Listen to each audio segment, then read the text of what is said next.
You're listening to the Chartographers.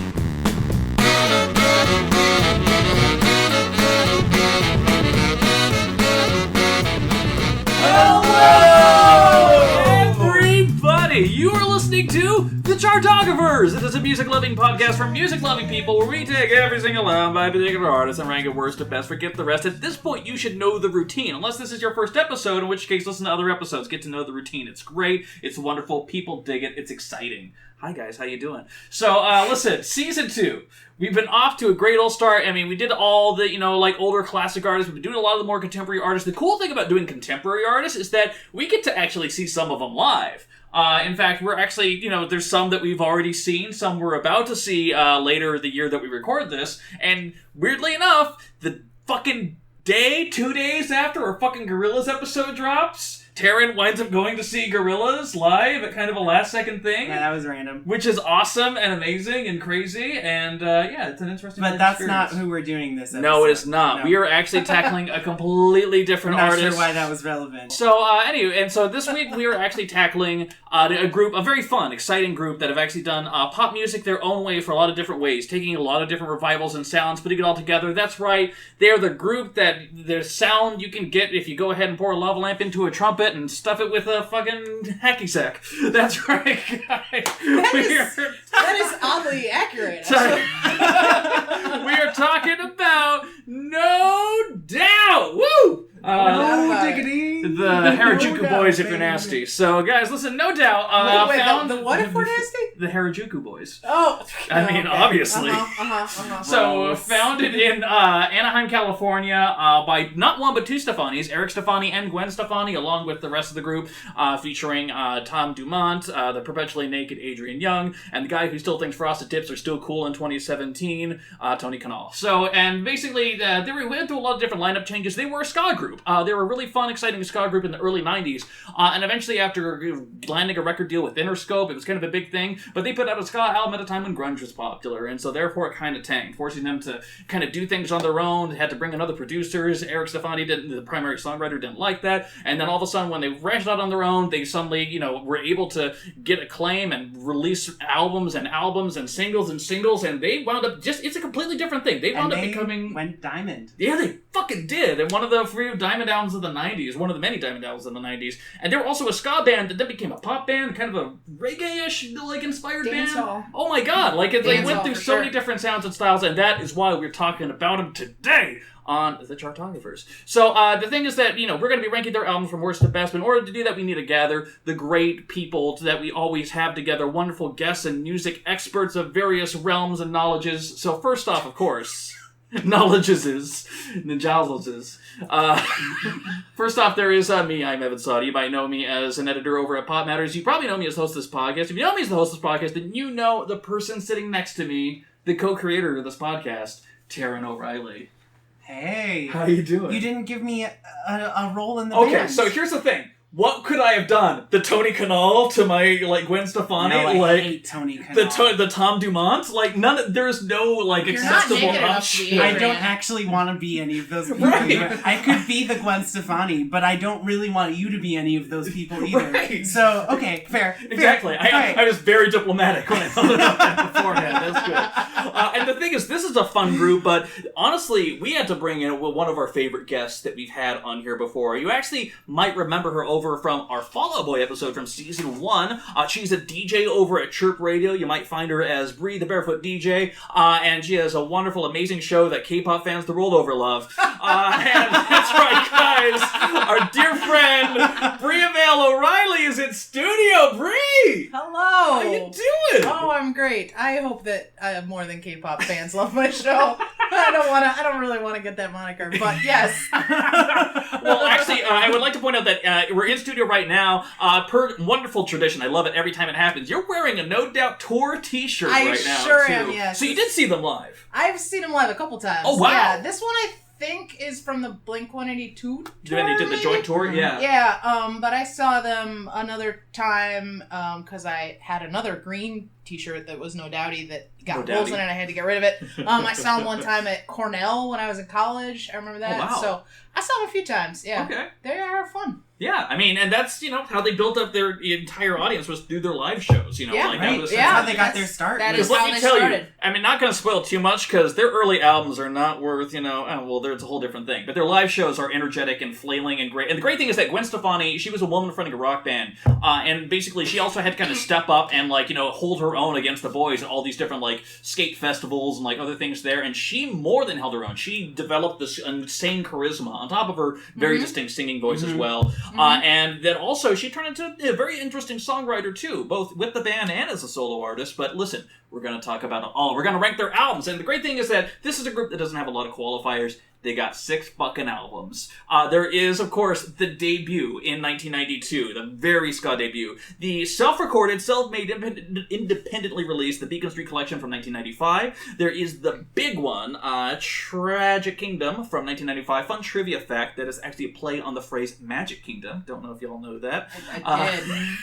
I did know that. There is their 2000 Return to Form. I mean, it was 5 years between the two albums. Return of Saturn. There was, of course, 2001's Rock Steady. And then, of course, there was the long-awaited again Return to Form-ish. Well, not really. Push and Shove from 2012. They're very different. Rude. Different styles and flavors of albums there. And we're going to talk about them and rank them. So, yeah, nothing else to really talk about on the qualifiers front, right? Let's get it. I mean, the only other thing they've really put out, I mean, they have some, weird compilations. But, they did, as you do, they did the cover for their singles collection, which is a pretty decent song. Right. And not on any other album. And it was 2004 or so when they did, the whole singles thing, because they did that, and they did the box set, the boombox set. Yeah. And then they also had the B-Sides Rarities album that came out around the same time, too, Right. which had a lot of covers. Yeah, and, they've done a lot of covers. B-Sides, yeah.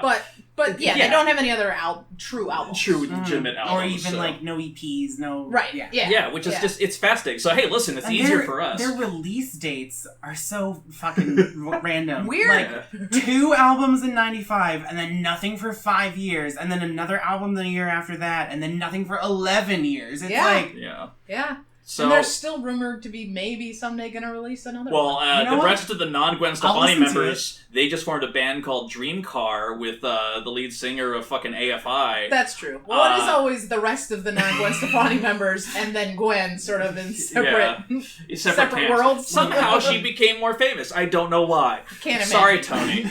But hey, listen, we're going to go and rank their albums. Number 1 through 6, worst to best. And again, as always, we will debate it. We're always open to opinions. So there's a good argument can change an opinion either way. I'm really excited because, I kind of have an idea of number 1. I don't know. I'm just really excited to see where the journey goes. But listen, Taran, we have a guest in studio right now, the wonderful, effervescent Briavael O'Reilly. How you doing?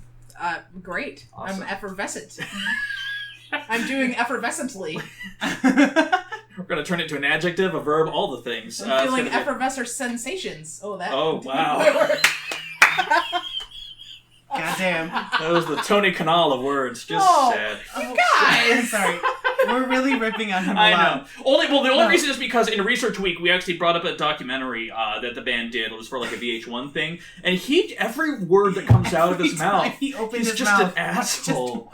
I just feel like we were doing important things. I'm sure he's a douchebag. I know that he is a douchebag. But I will say, and this is maybe for later, but his work with Pink, I love all those songs that he produced. Yeah. By the way. Yeah. Just saying. Oh, exactly. I think as an artist... Right. He's pretty good. It's all the outside of art stuff. It's when he talks. That whole thing, right. Or when he has hair. Right. Or that. Right. So we got 6 slots, 6 albums. We're going to talk about it before we actually rank anything. So let's just toss it to you, Brie. Number 6, what would you say is the worst No Doubt album? Oh, see, and I knew you were going to ask me first because I'm the guest. Yeah. And I actually had a harder time with this than I thought I would. When I went back and listened to all of them, I had a hard time picking a worst album. But in the end, so curious. I had to say 2012's Push and Shove. Okay. Okay. I had to put it last. And I could easily be convinced that I'm wrong. Mm-hmm. But in the end, I think it's just too generic and overproduced.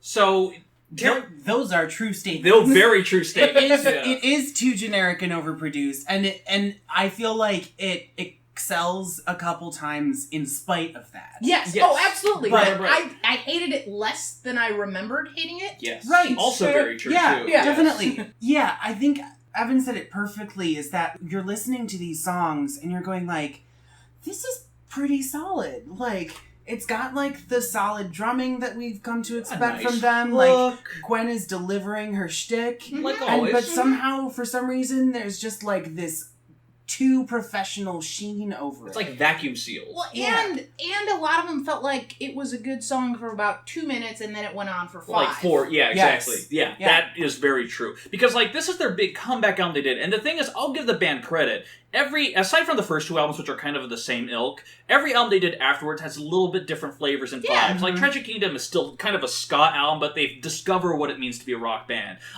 Return of Saturn has a bit more alternative. Rocksteady is It's a bit and darker. Rocksteady's the big push towards dancehall, and, like, we can be a pop band, too. And Push and Shove, it's kind of almost like almost a trendy album, like, 80s style synthy-ish It kind sounds of. a lot like 2012. Yeah. Like, a whole lot. It does. And I will say, Gravity, Mm-hmm. I was listening to it going, is this like a Lady Antebellum song? Like, I don't know if they were even a band in 2012, but it just felt like They were. it was... whatever. But it didn't quite... It wasn't a bad song, but Right. it wasn't It a doesn't- No Doubt song. Right. It was like generic, interchangeable Yeah. Right, song. exactly. And I feel like that happens a couple times on here. Or like Undone is just like a really boring Yes, ballad. fucking Or ballad. like Dreaming the Same Dream sounds like fucking ABBA. Like Yeah, it's so yeah. cloying. Yeah. And then you get to like Push and Shove, the song that's featuring Major Lazer Uh-huh. on production, and the verses are like really solid, and then I don't know what the fuck is happening On on the that chorus? chorus. Yeah. Like, and that's another one where it's like, why is this song 5 minutes long? Yeah. Right, Why? genuinely. Yeah. It like that song could be enjoyable if it was like just clocking in barely over 3 minutes. Right. Yeah. Stand and Deliver, a fun, like, goofy song. Uh-huh. It's towards the end. Maybe it's only on the Deluxe. deluxe Yeah. version. Listening to it like it was on the album. I totally missed that. Yeah. But yeah, Stand and Anyway. Deliver. Yeah. It's fun, and then she starts just saying gibberish sounds. Yeah. And I'm like, wait a minute, what just happened? that actually happens a couple times through her career, No, because my there's favorite Well, thing... yes. Yes. But I was like, so towards the end of Push and Shove, it sort of gets into, Sparkle, even Heaven, they sort of sound like vintage Fucking No Heaven. Doubt. I'm sorry. Heaven is great. Yeah. That But is, right, yeah. but so I'm getting to the end of the time, I'm like, oh, you know what, actually it's not so bad. And then that happens, I'm like, no, this is trash. I can't love this album. I can't, with any part of me, Yeah. love this as an album at all. Yeah. And I will say that Settle Down, the lead single and opening track, is like, it's a pretty, Pretty solid, no doubt pop song. song. Yeah. Like, Yeah. I don't The rough and love tough. the On the rough chorus, and tough. but like, every other aspect of it Uh-huh. is like exactly what you want from them. I still think it is too... If they had just turned down the mastering a little bit. Yeah. Like, Yeah. you want, no doubt, to be a little rough. Mhm. Yes. You want to be able to Right. clearly, distinctly hear each of the individual musicians playing their parts, because even as much shit as we're giving them, Adrian, Tony, and Tom are all really fucking good They're musicians. really fucking Yeah. good musicians. Like, yeah, and I will say, I haven't seen them since 2009, Yeah. I think. mhm. But I bet if I saw them live today, I would love those songs live mixed in with everything else. I bet Right. they're really fun live because they'd have that rough edge. yeah, totally. Well, and see, that's the other thing, too, where I feel like, because this week, as part of Research Week, we kind of just, as an exercise, I went and explored all other stuff, the Gwen Stefani solo stuff, and the guys' new group, Dream Car, debuted at number 110 on the album charts, so, good. But the thing is, they're a little, like, synth pop, and, like, I listened to it, and, like, the songs were, like, fine, but bland. Like, more bland than Push and Shove was bland, like, kind of thing. And it's weird because even Gwen Stefani, like, when she's not covering another song for one of her solo songs, her stuff is very hit or miss when she does the whole solo album thing, too. There's something about the chemistry of them together that is unique and distinct. And I think genuinely all of these 4 creative minds, work together as a band, as a unit. So therefore, like, even like Push and Shove, honestly, like, I think it gets a lot of hate. It's not a great album. I don't think anyone's gonna say it. But honestly, to be 100% honest, I would actually put another album below that.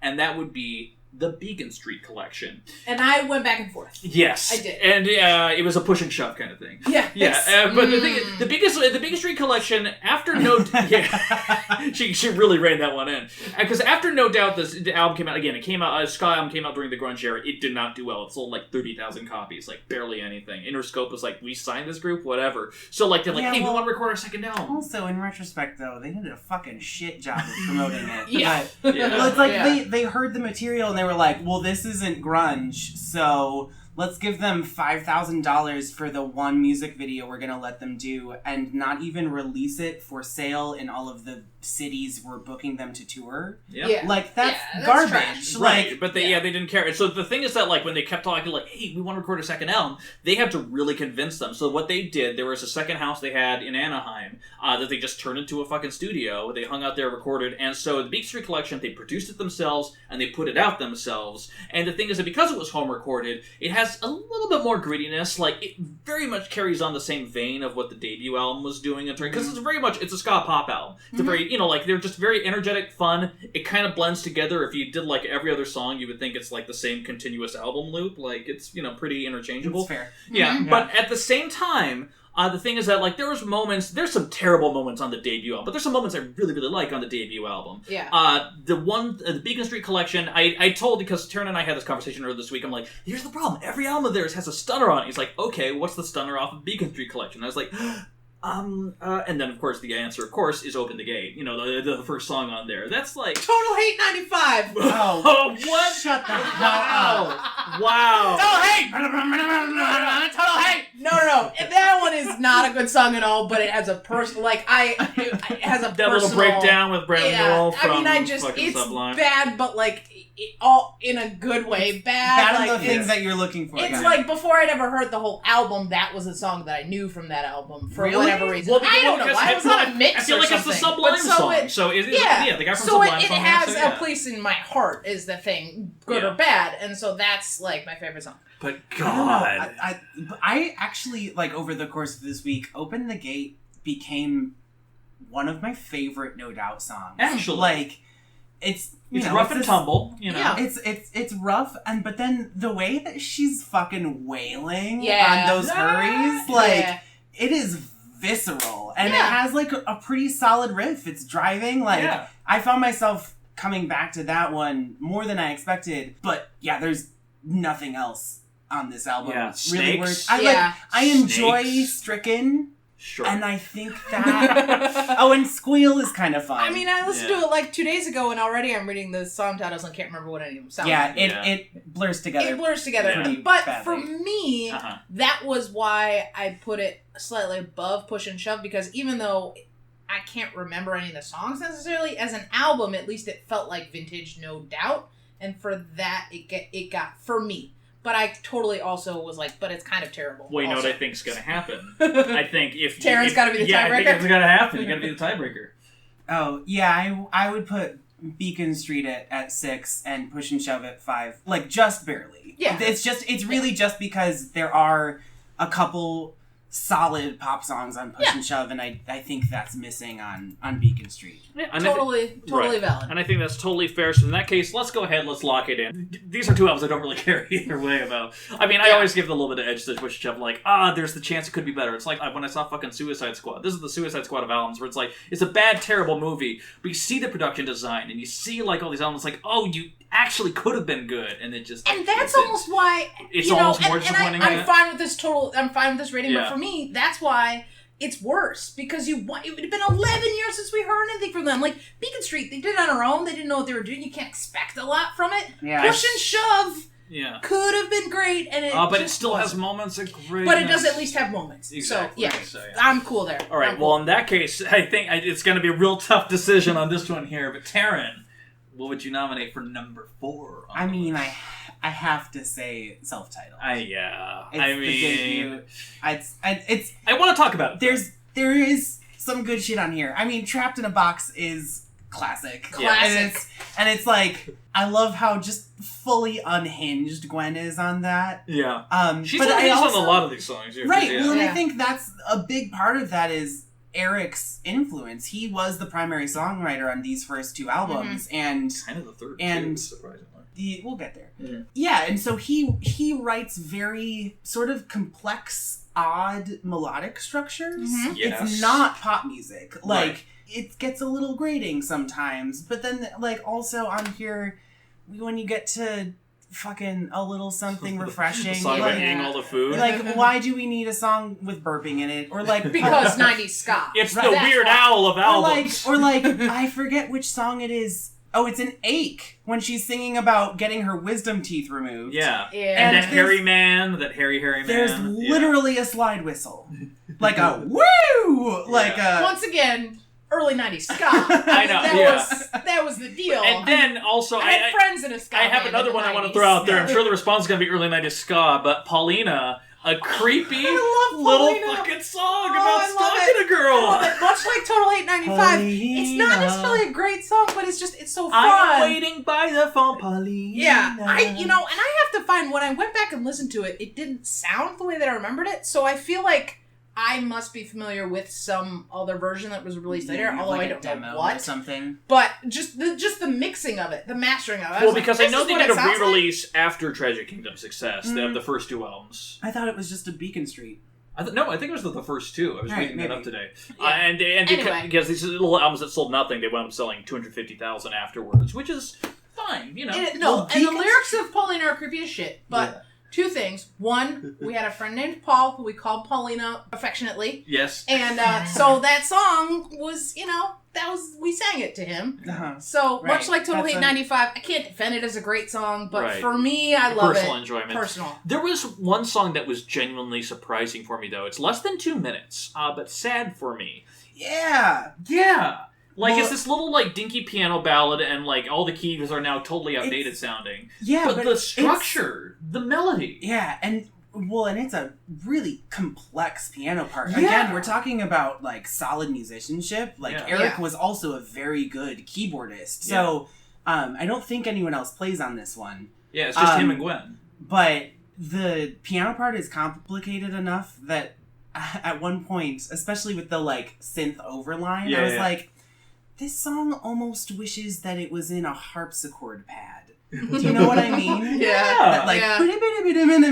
yeah, like, I don't know, and but It- it's It's great because it's also just this nice little fresh break from all the other songs in there. Because, like, don't get me wrong, they're ska songs, even though we're kind of, like, writing them off as, like, kind of, blurred together a little bit, they're still really fun and energetic. Yeah. They're still... Can we talk about Get on the Ball for a second? Yes. I fucking love that song. Yeah. Like, again, Yeah. as a ska album, I think it could maybe be a little more solid. It is 14 tracks, so Yes. typically that means there's gonna be some bloat. But, Some like, does, yeah. when they hit it right, even in this early stuff, they hit it hard. I'll tell you, I had Let's Get Back in my head a few weeks and was surprised that it was on the first album, just because in my head, It was, like, more of a Beacon Street, It's- like, they progressed musically. or even Well, like and it's such a later, I big can remember horn it's part. actually like a pretty, like it's a good song and like deep. Yeah, Yeah. there's a big horn part. It's deeper than I think a lot of the other stuff. Mm-hmm. Yeah, more complex in general. More yeah. complex, yeah. Yeah. Oh, sometimes it's a total Led Zeppelin ripoff. She sounds great doing it. It is by the numbers Zeppelin shit. Yeah. So, Yeah. Evan, who knows everything. How old was Gwen when they recorded this? Do you know? God. I mean, I think, because you gotta keep in mind, this came out in 92, and she hasn't hit 50 yet. I think she's 47 now. Yeah. So, in What is 2017, we recorded this, so, yeah. So she was 25, like 20, 22? Yeah, that Okay. sounds Well, about that's, right. I mean, that's a little bit older even than I thought maybe. Yeah. Well, because they But they started probably- in yeah. like. I mean, they 87. started Yeah, when some she of was these definitely a songs started teenager. in 1987. Yeah.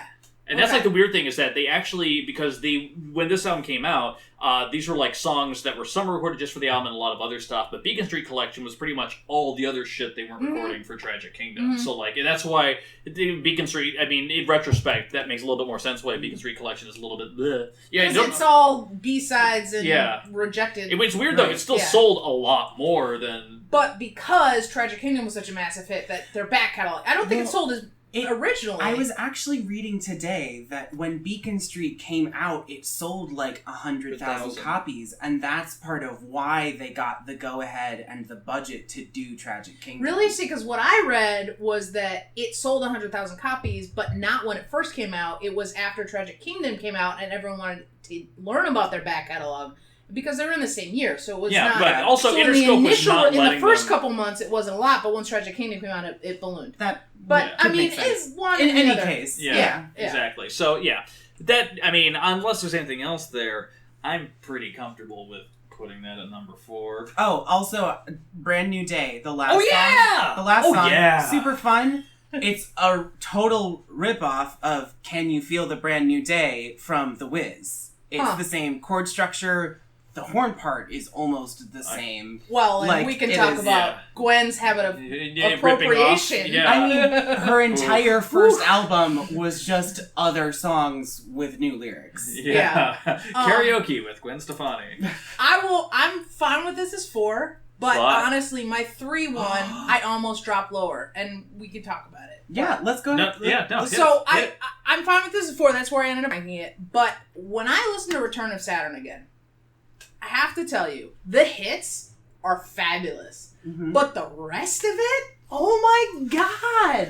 There's no horns. They're all down tempo. She's just whining. They're all the same. I couldn't do it. Return of Saturn is very frustrating because it is half of a perfect album. Yeah. It is 8. I mean, except for, what was the one I didn't like? Oh, 6 Feet Under is like, But the first 8 songs are fucking phenomenal. Yes. Like, hit after hit after hit. Even, like, the album tracks that weren't huge, like Magic's in the Makeup is fucking gorgeous. Yes. And you get to, like, Marry Me is this, like, creepy, like, down-tempo thing that it's not the best, but I enjoy it, and it's right before fucking New happens. Yeah. But then after New is track 8, and New is, like, again... Probably, like, top 5 No Doubt songs ever. It's a fabulous song. Incredible. From the Ghost soundtrack. The other 6 songs on here, it's all filler. Like, they completely front-loaded this album. And it's such bad... Like, and that was the thing, is I was jamming on Return of Saturn because, Ex-Girlfriend, Simple Kind of Life, Bathwater, Magic's in the Makeup. Like, I love all those songs. And then I got to Too Late. And then Comforting Lie, and then Suspension Without Suspense, and I'm like, is this the same song? Like, what is even happening here? Yeah. And I'm listening to the whole album because podcast, but I'm like, is this over? I can't. Are we done yet? It really drags. Now, really drags. I gotta be honest, I'm a little bit of a fan of Staring Problem, this goofy-ass little fucking, like, throwaway that they have on there. Sure. Very B-52's ass. Yeah, and that feels more like the goofy band that made... It feels a little bit forced, not gonna lie. Like, it's kind of forced fun, but also I feel like they kind of knew this is a little bit more of a dour album, too, which is why also, like, Bathwater feels... I don't know what it is about Bathwater. Like, I know it's a single, it feels... kind of insincere. I don't know how to, like, articulate it. Of, like, they're kind of like doing a ska song, but it's almost like a just give them a ska song kind of thing. They were clearly fascinated with doing alternative rock at the time. The reason I think that it rings a little insincere to me is that it's a melody that they did not come up with. Again, we're talking about Gwen appropriating other songs. I can't tell you exactly what other song it is. Not the riff. No, the chorus.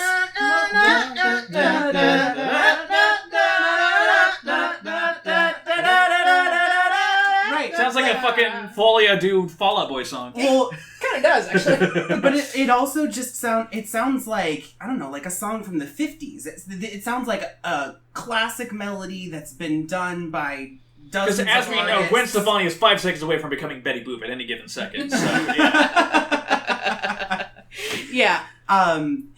that's definitely not my favorite track on here, but it's bookended by Simple Kind of Life, and then... Okay, But if we're going to talk about this album, and, you know, like, again, I think it's, like, almost no competition in terms of, you know, what our number 4 one is there. But, like, the highlights on here are just so unspeakably good. Because the thing that hooked me, I remember, you know, back in the day, music video channel The Box used to, like, call in and get 99-cent music videos, UHF This channel. was not a thing that we did. Yeah, But- exactly. What are you even saying? But the thing Lil is... Wayne knows what he's talking about. Yeah, exactly. Lil Okay. Wayne loves The Box. Come on. Did you know Lil listen to Wayne her- does love the box, but I don't know that he's talking about the video channel. Okay. But the thing is that... Okay, boys. Yeah, because I remember like the music videos would come on, people could order them. Oh, I love you, brother. It just reminds me of the old Nardwuar interview he did. Lil Wayne, what's your favorite food? Pussy. But the other thing is, like with this one, Ex-Girlfriend came out, and that was the lead single. I was kind of like, it was a very colorful video and everything, but I'm just like, I wasn't this big a like fan of it. It was a lot more rocky, and because I feel like after, especially when you keep in mind Tragic Kingdom, that tour went on for fucking ever. For fucking ever. Yeah, like I mean, that is like a solid. It was like a full 3 years. Yeah, Yeah. if not more. Like, they played dates and played the venues again multiple times because they kept getting bigger and bigger and bigger. And so, which made sense to, like, let's keep getting that money. But I feel like they were just tired and sick of it, so they wanted to do something darker and different, and let's get rid of the horns for the most part. And Ex-Girlfriend was very much kind of an aggro, in-your-face thing. New was a great lead-in as a thing, and also, tying all their podcasts together, New was fucking produced by Jerry Harrison from fucking Talking Heads and Tom Tom Club, which I couldn't fucking believe, so it was like... I did not know that. Weird little That's side not fact. super shocking to me, because now I can't remember which one it is. I think it might be Open the Gate. Open the Gate has a very, that sort of Talking Heads guitar sure. strum. Yeah. That, like, it's like they're barely touching the strings and it's very staccato and open. And in general, I hear a bit of, on the first albums, I definitely hear that Talking Heads influence. Like, a couple times when they're, like, multi-tracking spoken vocals in different tones, and I'm like, oh, this is very David Byrne. Yeah. So it makes sense that after they had success, and the name that you just said, Jerry Harrison, like, if he went back and listened to their first albums, he was like, oh, these are people who love us. Yeah. Like, let's reach out. Let's Yeah. let's work Because together. also this is around the time Gwen Stefani was appearing on a couple different, like, you know, like guest spots. She yeah. showed up on Moby's, you know, single Southside. And Me Eve. blow your mind. Well, we can talk about the Happy Hour minisode. And also... the best song that Gwen Stefani ever did, yeah.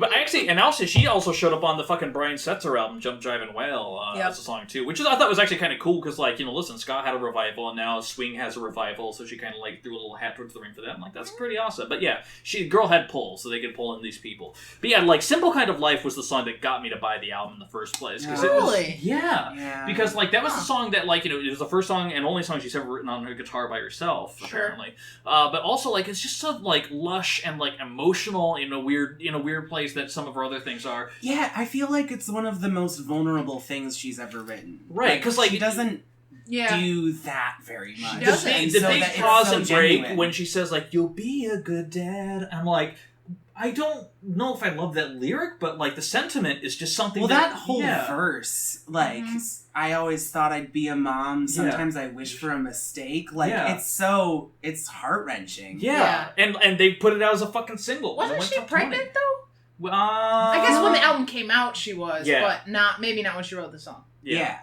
Well, I think, because, she wrote the song, like, as she was meeting Gavin. Okay. And then by the time the album came out, it was, like, they were really a thing. Yeah. Right. So, because New is also about him. Yeah. yeah. Right. This feeling has got to stay. But ultimately, though, and the thing is, so that I understand that impulse towards Return of Saturn. I think we've talked about a lot of it there.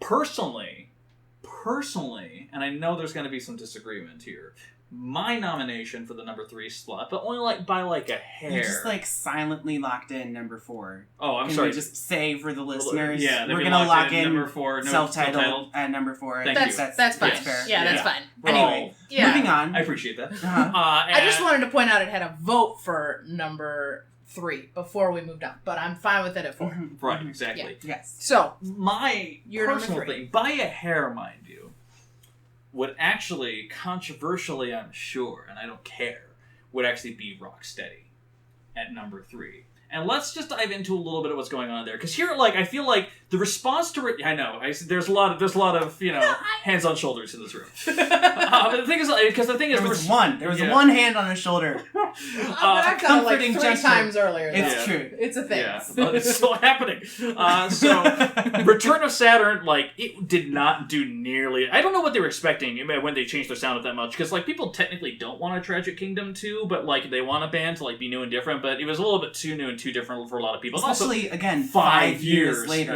Yeah. So as such, like while Tragic Kingdom went diamond, Return of Saturn went platinum. Which is, still a million copies of an album. Poor millionaires. But, like, at the same time, like, they clearly knew something had to do, but they were, like, backstage during this tour, they were also, like, bringing out DJ booths, and they were really fucking getting into dancehall at the time, too. To the point where they're like, I love it is that revelation that a lot of bands have at some point. Like, I remember talking to Damien Coolidge from OK Go, they had it at one point where it's just like, what if we just did an album where we didn't, like, use guitars as the primary instrument? Like, we're a band, but we have skills beyond just guitar and drum and bass, right? And the band really pushed hard into this. And so therefore, like, Rocksteady, I would say, is probably their first true pop album.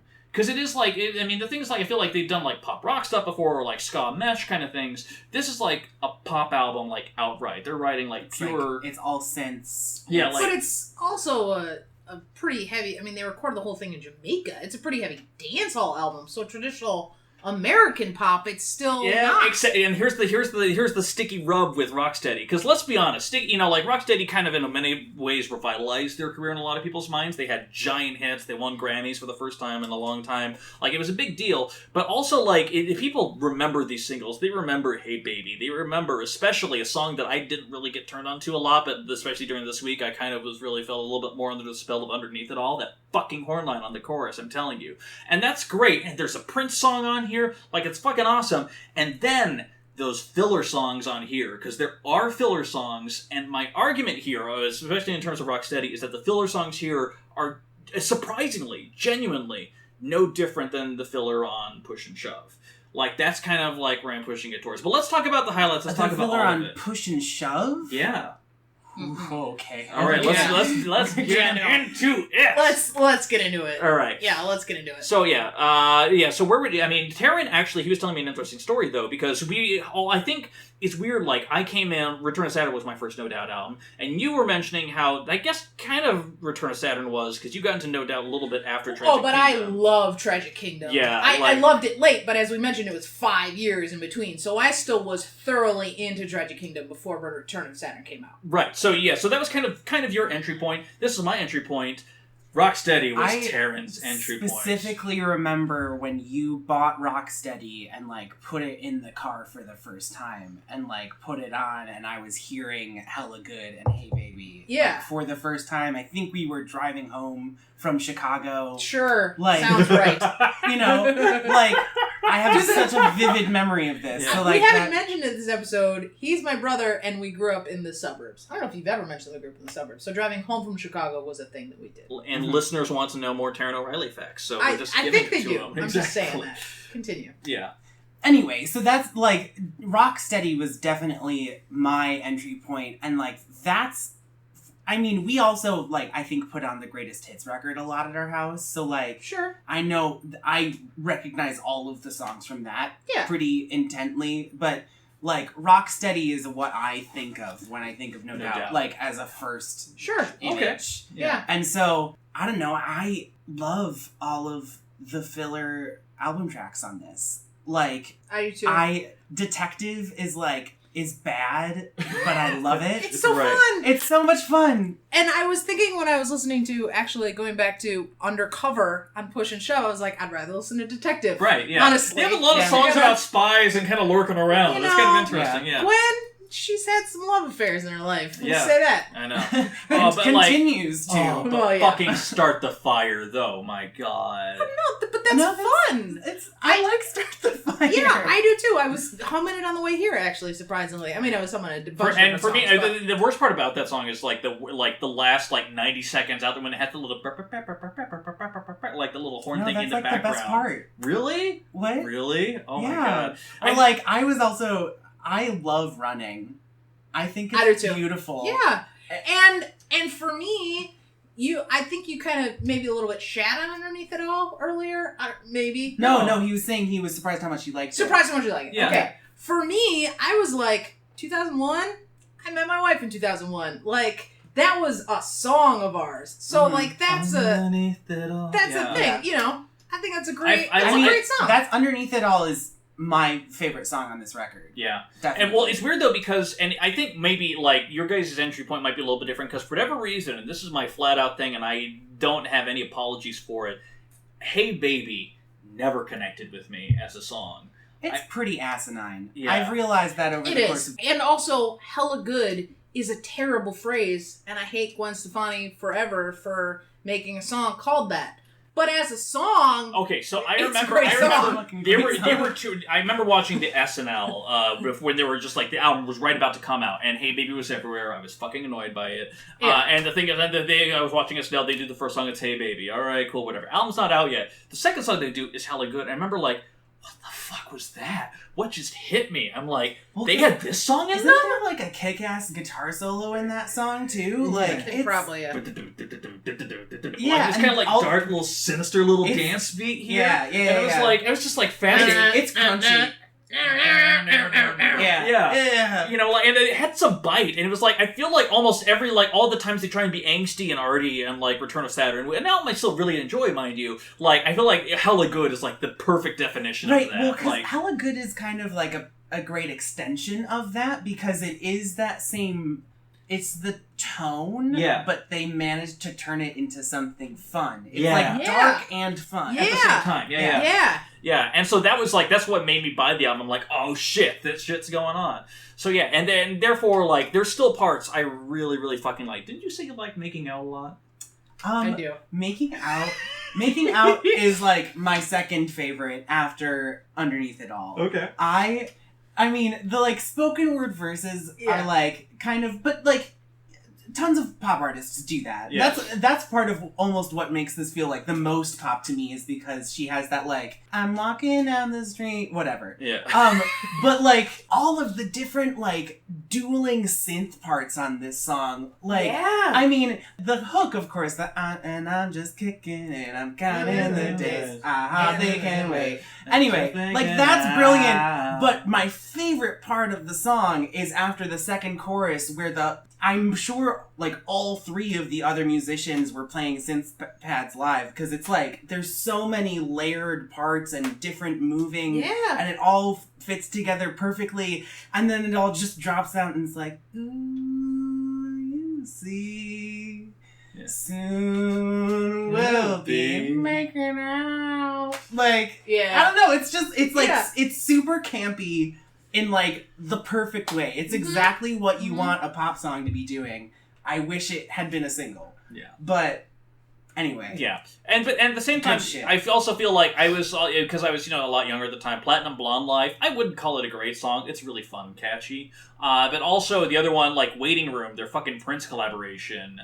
Yeah? So, obviously, I was not into Prince when this album came out. Yeah. But I am now. Uh-huh. So, like, listening to Waiting Room this week, I was just like, holy fucking shit. Like, I did not really remember that song Yeah, I very didn't either. much.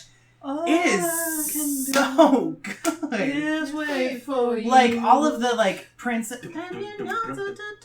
like, those layered harmony vocals. Yeah. And again, this is a song where it's like Prince brought this perfect level of like darkness to what ends up being a pretty fun song. Like, And I can I dance feel to like it, but that's a that, low, like, that yeah. chorus almost becomes like Janet-y. Mhm. Like, Yeah, it's, yeah. There's Yeah. like it's got a bit of that 90s R&B Yep. sheen to Yep. it, and Yep. so like I just love Waiting Room because it's so many different styles just jammed together, which is kind of like that's what No Doubt That's is. what No Yeah. Doubt is. Absolutely. That's actually, yeah. That is pulling very true. a ton of disparate influences and just making them work, and that's what they do on these three peak era albums so perfectly over Yeah. and over again. Yeah. And I will say, Evan, I know that you are sort of you want Rocksteady below Return of Saturn in your Like- rankings. I mean, a little bit. And I Yeah. will say, in your defense, when Rocksteady came out, I rolled my eyes at it. because I was like, what is this? You know, Hella Good, Hey Baby. They were both cheesy as shit. Yeah. They didn't sound like No Doubt. They sounded like something else. I'm like, what are they doing now? You know, but it has grown on me so much, and now I love it way more than Return of Saturn. So but I can see where you might fuck them. I feel like the filler tracks on Rocksteady are just more considered. Yes. Like, yes, they are still a little fillery, I'll give you that, but they took... I like that I like song. in my head. Also, as an album, they were sprinkled in more instead of shoved all at the bottom. Yes. We're talking about, like, album. an enjoyable album experience. Rocksteady, you can better. handle a weaker song or two at a time instead of 6 in a row. Well, I don't know if you guys know this, but I'm not blind. So, therefore, I know when I've lost an argument. So, but here's the biggest thing about after we lock in Return of Saturn at number 3. The real question of what it comes down to is, I mean, I threw it out there, and there was a very emphatic defense. So the real question is, when it comes down to it, and I think some people probably already knew it was coming, Rocksteady versus Tragic Kingdom, battling it out. Oh, Tragic Kingdom, hands down. Oh, okay.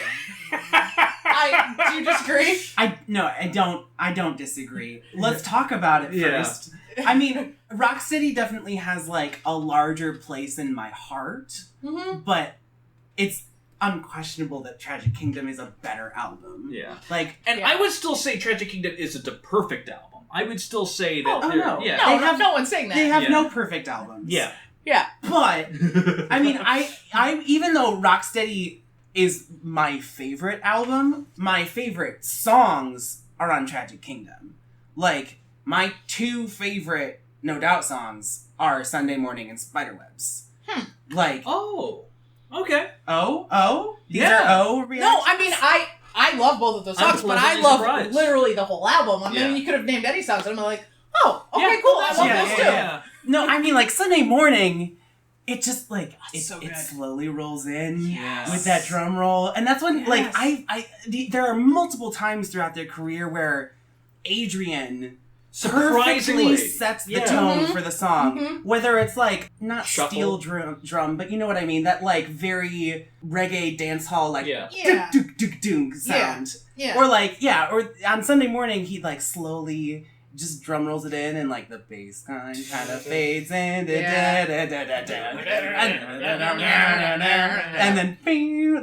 they just perfectly layer, and then it's just like horns.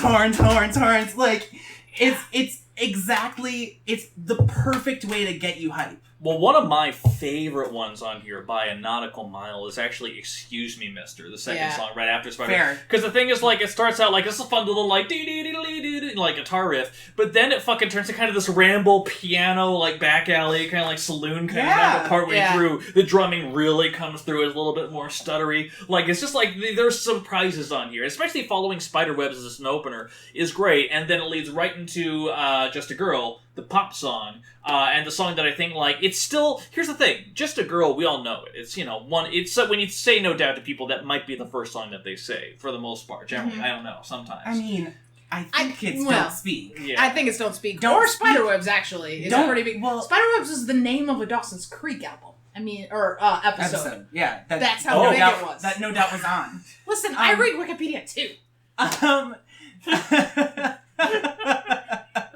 Guys, we're at Dawson's Creek levels of fame here. I want you to know that. No, but yeah, Don't Speak was ridiculously huge. It was a global smash. Yeah. In a time where global smashes were not as common as they are now. Yeah. Like, that song went number 1 fucking everywhere. Except the United States.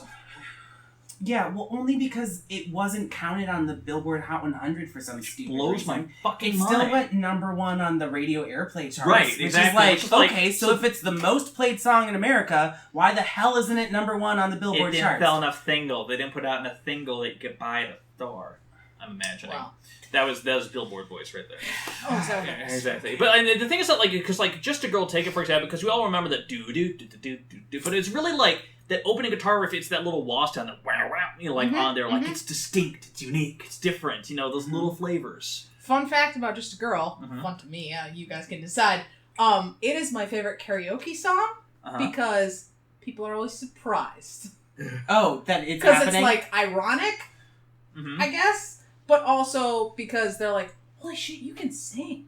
Like when I'm with a group of people and they're like, we're doing karaoke, I'm like, okay, I'll do karaoke, and then they're like, wait, what? Yeah, right. So that's like my go-to karaoke song. So it will. I wouldn't necessarily say it's my favorite song, but it's you know, once again, special place. But that being said, and the thing is, like, you know, Tragic Kingdom is a rollicking, fun album, and I think this really nice amalgam. It's a really nice amalgam of between their ska side and their emerging pop personality. Like, it has a nice blend of those two. There's still some lesser moments on here, to be fair. Oh my god, the title track is fucking garbage. That's why they put it at the end. I hate it.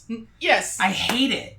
Welcome to the It's not good. Tragic Kingdom. But, and I don't know if you were being ironic before, that's when you know it was named after Magic Kingdom. Yeah. Oh, really? Oh, I had no idea. But also, You Can Do It. It's like fucking like, Eric, do you want to go to Vegas? Is that what you want to do here? Do you want to be a Vegas band now? Is that what you're trying to do? Also, Like, yeah. I don't... What does Different People sound like? Oh, I actually like Different People. Okay. So many different people. Oh, yeah! No, okay, And that is one's pretty good. That's Two Sisters, right? Yeah, Two sisters. yeah, exactly. Oh, they have their parents to blame. It's rare that two can get along. Mm-hmm. You know, This is it's why she not... does the karaoke, guys. It's, well, Gwen and I have similar range. It's, you know, it's not a fabulous song, but it's not a terrible song. Yeah, I also love 16. I know that Evan doesn't Not my totally fave. agree. I love But that. I like that chorus. That's the thing. This album, even if I don't love the song, the choruses are all memorable. Mm-hmm. Yeah. Every single one. Yeah. Even if like the song as a whole doesn't totally come together, like this is just like their peak songwriting without a doubt. Right. Mm-hmm. With no doubt, is what you're trying to say. Yeah, with no doubt. But at the all. other thing, I feel no like doubt in my mind. the one thing we need to also mention, because Don't Speak, I mean, no, it's the big ballad, but I feel like that was a big reveal for them as well, because for Gwen to actually like tone it down a little bit, because she can go like out there and just romp around on stage and have you know the high expressive crazy vocals. That was such a revelation too, like that she could do that. We know that now. We've heard everything she's done afterwards, but like in the moment, yeah. I didn't mention it earlier. Yes. But that sound you just made reminded me of how much I hate looking hot on Push and Shove. Oh, yeah. Do you think I'm looking hot? I'm like, Gwen, not when you do that. Nope. No, I do not. Nope. Yeah. No, I Nope. definitely not. Nope. Nope. Yeah. Big nope. All right, so we're a good solid amount of time I think into we're it. all in agreement Yeah. here. It's tragic. I mean, it has to be Tragic Kingdom. All right. And I will say, we'll lock it in, I was almost disappointed because it is their most commercially global hit. Whether you think of Don't Speak or you think of Spiderwebs or you think of whatever else you said, Just a Girl, you think of Tragic Kingdom when you think of No Doubt. And I wanted to maybe buck the commercial success in my rankings. Yeah. But in the end, there's a reason that this is their best-selling album. Again, I wanted Rocksteady to be number one, and then listening to it this week, I was like, nah, it just isn't. It's not. It really You just know, a isn't. couple hairs, keep it No, away. Yeah. All right. Like, as much as I love it solidly, it's even the hits on it are not on the same level as the Tragic Kingdom those hits. maybe like halfway down the list songs on Tragic Kingdom. Like it's just brilliant. Well, it's brilliant. We've locked it in, guys. Let's go through the ranking right now. Number 6, the Beacon Street Collection. Number 5, Push and Shove. Number 4, No Doubt, the self-titled. Number 3, Return of Saturn. Number 2, Rocksteady. And the number 1 album, as we know, is Love Angel Music Baby by Gwen Stefani. I'm kidding. No, it's Tragic Or Kingdom. as you kept trying to call it this week, Lamb. That's And what I was it's like, fucking called. No, it's not called Lamb. It's called Love Angel Music Baby. Okay, but her clothing line is called Lamb. Because it's Love Angel Music Baby. Ew, really? Yeah. Yeah. I hate that. That's why, remember that line in Wind It Up? That's why I got the lamb goes right across the shirt. Because, like, she's trying to sell fucking merchandise in the middle of her fucking single, too. It's a true story. Real tragic story. Tragic Kingdom, in fact. It is the capital of the Tragic Kingdom. he's feeling so many emotions. Joy, elation, disappointment. It's great. Fantastic. There are feelings. She's never been classy. That is accurate. Yeah. But she's always been luxurious. I don't know what you're talking about. Remember when Eric Stefani left the band to become an animator on The Simpsons? That was the thing that happened. Okay, I didn't know that's what happened. I knew he left the band. But... Yeah, that's where it went. But hey, guys, listen, we've talked about this a lot. As you can clearly tell, we have a lot more to talk about. There's so many fun facts. Ephemera and weirdness and joy. And we're going to talk about all of that in our Happy Hour mini-soap, which is right after this. In the meantime, though, Briavael, thank you so much for being here. Oh, hey, yeah. I am so glad you were here for this. Thank you very much for inviting me. Great, and there was factoids and discussion and joy and happiness all around. Taran, I would say that you are more talented than all three guys of Gwen Stefani. That's not true. I'm a better person. But I think they have more talent than I do. Yeah. At least they are exercising their talent. Right. Yeah. I ain't doing shit. You're also more humble than all three of them combined, too. So. Bitch, sit down. All right. Kendrick was last episode, but we still appreciate it. Anyway, guys, thank you so much for listening. Don't forget to, please rate us on the iTunes and like us on the Facebook, because when you guys post about it, more people listen to it, and we really appreciate it, because we don't have a budget, and free advertising is the best advertising, because, again, we don't have to pay for it. So keep on listening. You know that we'll be seeing the Happy Hour Minis. So good. Woo!